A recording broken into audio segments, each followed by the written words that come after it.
Mbalamusizza mwenna abatulaba naddala bannabusiro Busiro East bakulisaayo mu kalulu gye tubadde okumala emyezi emirungi 2 naye ate ddala okusinga ndowooza emyezi nga 6 tubadde tuli mu kalulu nga tubbinkana. Mbeebaza nnyo abampadde obululu bwammwe obungi obwe butyo Oluganda nasiimye naye okusinga bannabusiro East mbeebaza okumpa obukulembeze bwammwe okumala ebisanja 3 emyaka 15 gye mutawangako muntu mulala.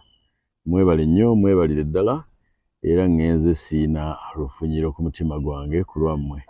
Okukyusaamu musalawo okulonda omubaka omulala kwabadde kusalawo kwammwe era kuwa ekitiibwa bw'anaaba nga aneetaaze yeetaaga ebirowoozo byange nja kubimuwa naye muyozaayoza agende naye akwatemu.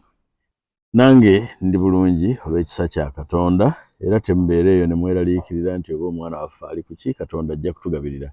Ate oluggi olumu bwe luggala olwokubiri luggulawo y'enteekateeka ya Katonda naye nga nze mbasiimye benkosezza mu nsonyiwe naye n'abankosezza mbasonyiye. Abankosezza mubadde essomo gye ndi okuyigiriza nti waliyo abantu abafaanana nga mmwe naye sirina mutawaana gwonna, sirina lufunyiro era mbeebaza. Ngenda kuyingira obulamu obuli private obw'okulaba nkulembera famire yange n'abo abalala bensobola okutambula nabo. Emikwano gye nzimbye mu myaka 15 mbeebaza nnyo era omukwano ogwo gujja kugenda mu maaso.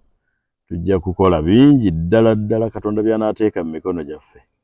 Nja kusigala nga ndabirira nga nnyamba abo Katonda batadde mu mikono gyange ate era nga nkola ebiyamba ensi eno oboolyawo ku mutendera omulala naye ogw'obubaka bwa Parliament kati mu kiseera kino guwummuddemu.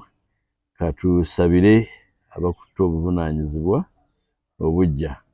Mbaagala nnyo, mbaagaliza omwaka omulungi era ne munnange mwagaliza obuweereza obulungi mu kisanja kino kyakutte era nze ngenze ndi musanyufu. Mwebale nnyo. Ebisanja 3 bye mumpadde bye mutawa balala. Enteekateeka ya Katonda yali nti nja kukola 3. Mukama abakuume.